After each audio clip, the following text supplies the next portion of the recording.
Hi guys. So I did this little piece of animation a couple of days ago, which includes like two scared kids and some bluish monster lurking in the some kind of old building. And I decided that I want to share some knowledge about it. I mean, how I organized this project and why I did it like this, and yeah, maybe it would be useful for some of you while working on your own projects. So the very first thing I did after opening my default Blender file was changing the resolution of the project, because like by default probably you'll get like the HD resolution, which is like quite opposite what I've got here. So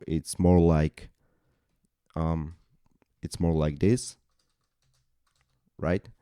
And I want it to be vertical. So I just like typed the correct resolution. So in my case, it was like 1080 and 1920. So it's like, I don't know, like Reels friendly resolution, right?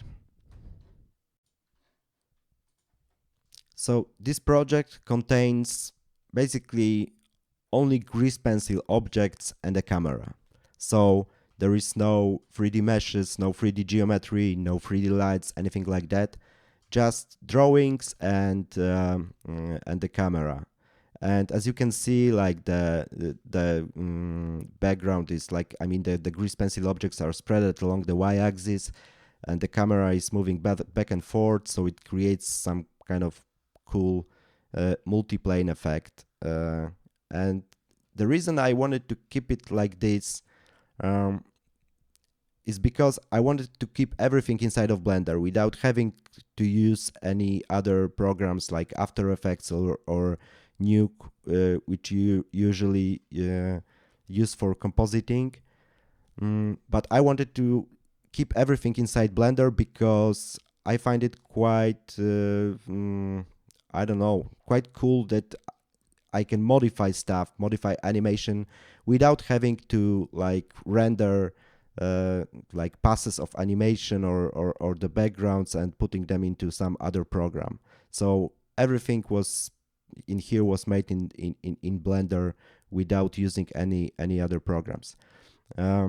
Yeah, so let me show you where it all started. Like as you can see, I've got like in here in the outliner, I've got bunch of collections and separate collection for the characters and separate collection for the background. And yeah, like there is like one hidden object, like grease pencil object in here called sketch.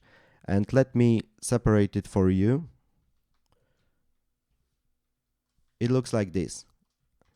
I mean, this is how the very beginning of my work looked like. So I just sketched some kind of, I don't know, like destroyed building and some kind of monster. And as you can see, it's supposed to have much more hands, but it came out that it looked better for me just with the two arms.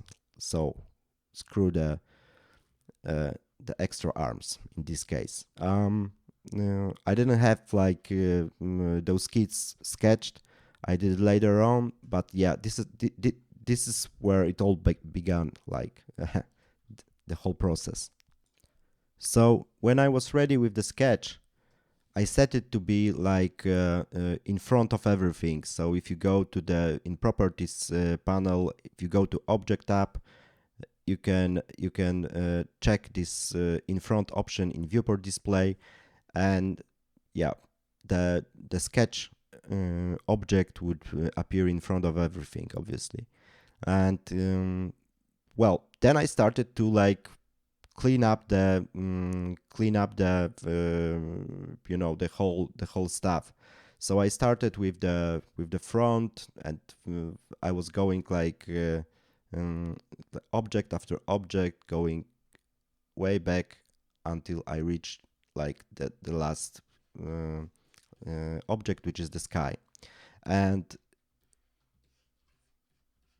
the interesting part is that I Well, normally if you draw like in Photoshop or something like that, you use the the like the layer stack order. So the stuff which is on top appears on top, and the stuff, obviously the stuff, the things in the bottom of the stack are at the bottom, so they are covered with the things in the front. In this case, like because we are moving in the 3D space, I could use like the actual location of the objects, of the separate grease pencil objects to create this composition. So it's not because like this layer, for example, this layer covers like this object covers this object from the point of view of camera, not because it's some kind of a stack order. It's because like its actual position in the 3D space. The very first thing I did when it comes to background was probably this wall in here. So let me turn off like the characters and all the grease pencil background objects besides like the sketch and this wall.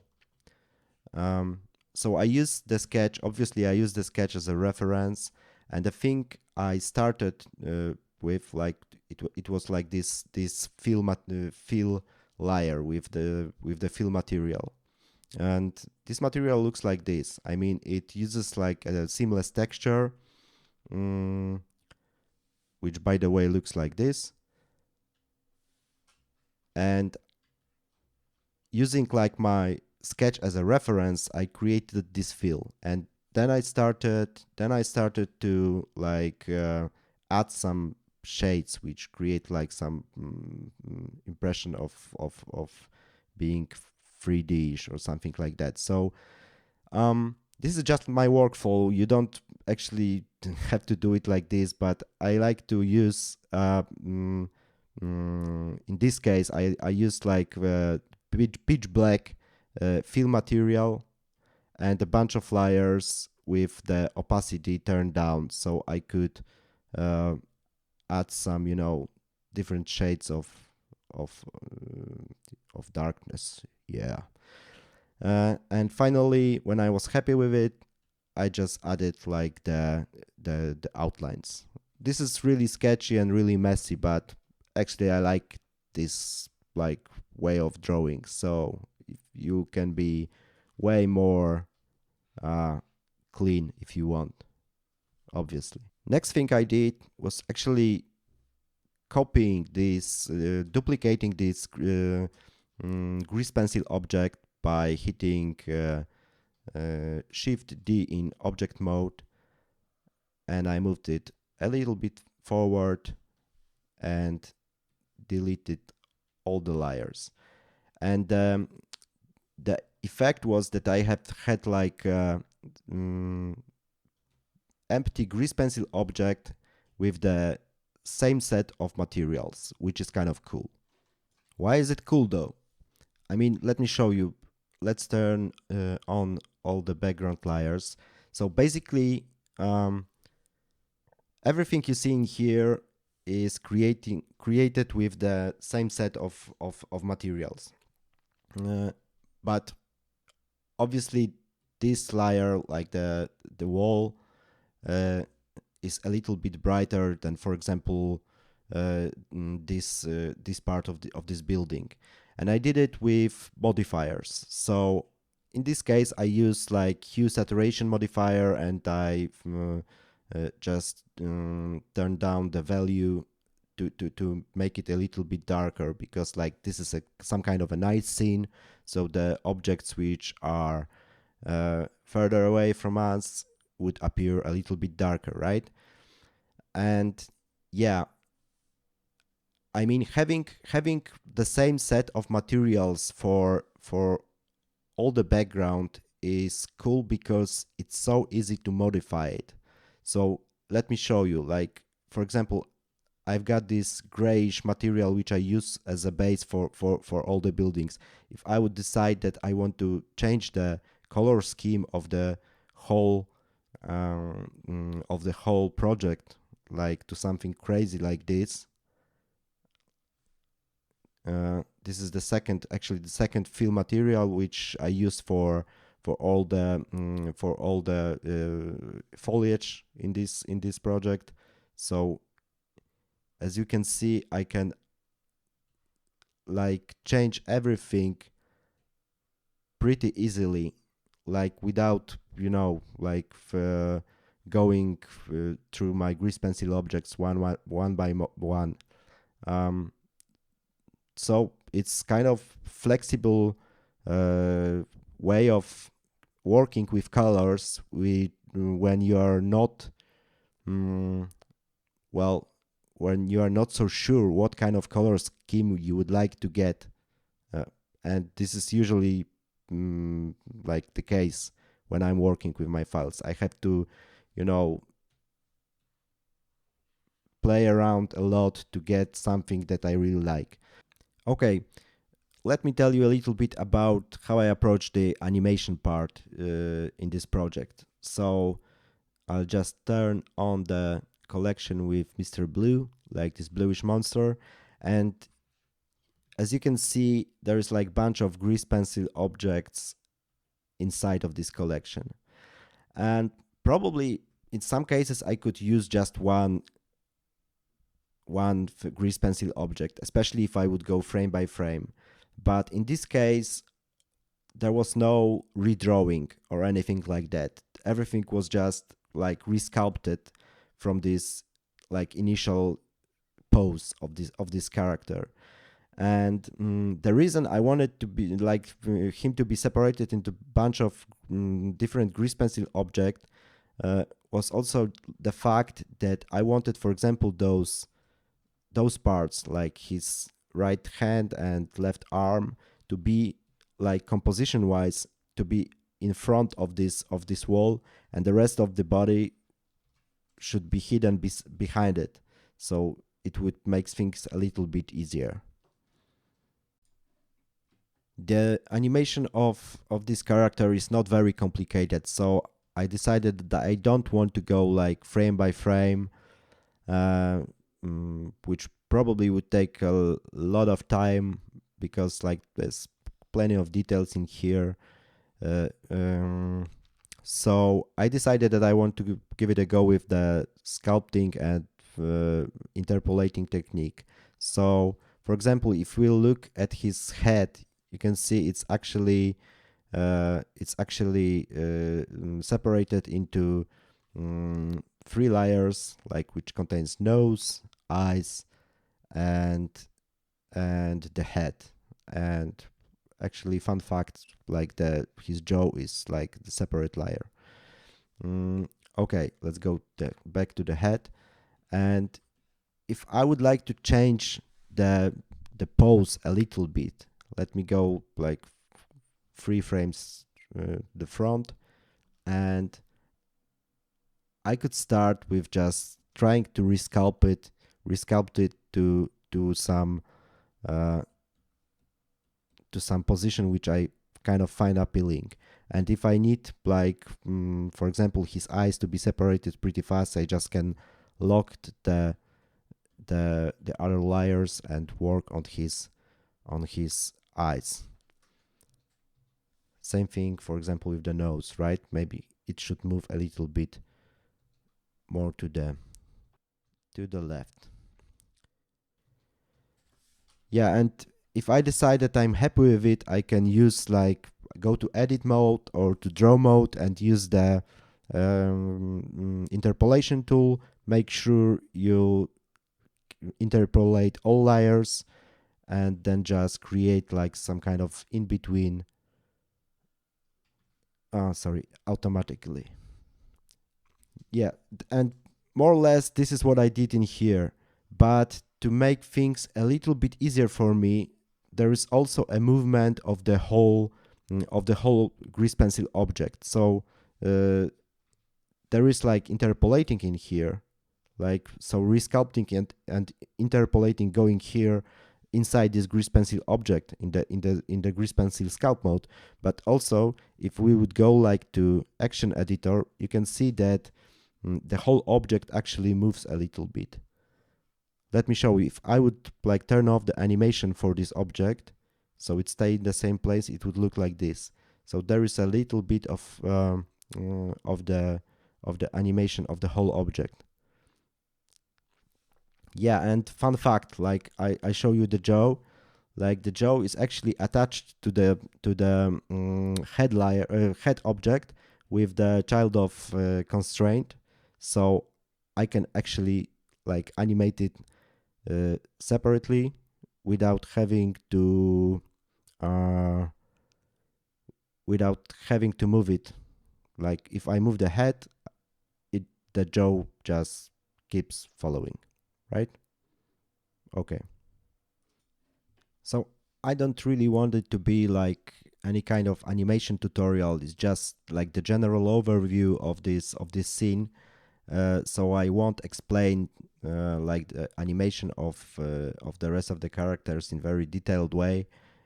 Like just wanted to tell you that more or less, because like the animation here wasn't very complicated, I was able to kind of animate it just by resculpt stuff um, and moving like the whole objects, like for example heads a little bit, stuff like that. I think the only exceptions were like in case of this character. The only exception was let me turn off the sketch. Yeah, his eyes in here. Sorry. Oh yeah, I think that was actually frame by frame, like the blinking of his eyes, and there's kind of interesting thing happening with this character. I want to show it to you. Like this again, it's kind of using the fact that we are in the 3D space. So, for example, I've got this like this hand of his. Like actually, let's maybe rename this object. Yeah. So obviously this object is behind his, for example, his legs, right? It's hidden behind because like it's actually a little bit further in 3D space along the y-axis than the leg. But at some point the character like makes like this movement, so like the object needs to go like in front of the leg and in front of the head actually. So what I did, I just like animated it in 3D space. Like instead of animating only like the drawing, I animated the whole object, so it at this point it moves a little bit towards the camera, and at this point it's actually in front of the head. I don't know if it's visible. Yeah, you can see it like this. So it hides behind the leg, and at this point it goes way. So obviously it's broken in here, but with such a subtle camera movement, it's not really visible that something's wrong in here. So yeah, this is like a cool way to use like the 3D space in case of like using like 2D drawings. Okay, so at the end, I wanted to give this project a little bit more of contrast, and to wanted to work on the colors globally. So I just moved to the compositing workspace and created something like this. I just used like the um, color balance node. So I played around a little bit with, with the colors in here, and I wanted to give it like some kind of grainy filter on top of everything. So I used like the mix node, mix color, and change it to soft light. In this case, it worked best for me, and like I mixed the original artwork with the some kind of like grainy filter, which I, by the way, created in Blender as well. The only thing was that it was actually vertical, like the standard HD. So I needed to use like the transform node and rotate it like by 90 degrees. Yeah, and that's pretty much it. Actually, of course, you can see the result like in the viewport as well, if you just go to the viewport shading and turn on the compositor for the camera. So yeah, the very final thing was adding the music, and it was actually made also in Blender. And to do so, I just went to the video editing tab, and yeah, and just like added some sound. In my case, like it was just like a song I recorded a couple of months ago. So yeah. So finally I got this like ready piece of animation, like little animation loop with a sound and with the compositing, and I didn't have to like go outside of Blender for at any point. Yeah, so this is more or less like how this project was done. I mean, it's not always the same workflow, but well, you know, like each project is a little bit different, and the thing is like to know how to use the tools your software offers you, and I guess Blender offers quite a lot. So see you guys next time. Good luck with your projects. Bye. Bye bye. Bye bye bye bye bye bye bye.